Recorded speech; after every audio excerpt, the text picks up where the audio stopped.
much do you think about how kind you are to yourself? Hi, I'm Nancy, and I help women reconnect with their lost creative spark so they can get unstuck and gain more energy in the process. So if that sounds good to you, like and follow. Seriously, how often do you think about how kind you are to yourself? Because I'm going to go ahead and bet that most of us do not. A lot of us were raised in environments that were very critical.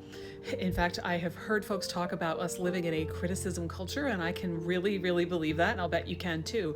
And as a result, those are the voices that get programmed into our heads. And we often end up with this very, very incorrect belief that in order to get ourselves to do anything, we have to be mean to ourselves. Let me tell you, when was the last time that worked for you? It's never worked for me. And I think for most of us, if that were an effective technique, we'd know by now, because we would be sitting on top of the world somewhere, not worrying about anything, because our lives would all be perfect, right? So the next time you're tempted to get down on yourself for something that you haven't done or that you think is bad about you or whatever, try the opposite technique. I'm not going to give you a specific technique because you'd best know how you should be spoken to and how you want to be spoken to and the things that you were never told that you need to hear.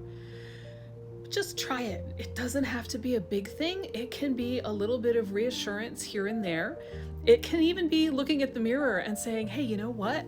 I have really pretty eyes. Doesn't have to be a big thing, but when you start to do that for yourself, it will make a big difference. It will affect your motivation, it will affect your confidence, it will affect all sorts of things that will make you a happier person and improve your creative life if you decide that that's something you want to try.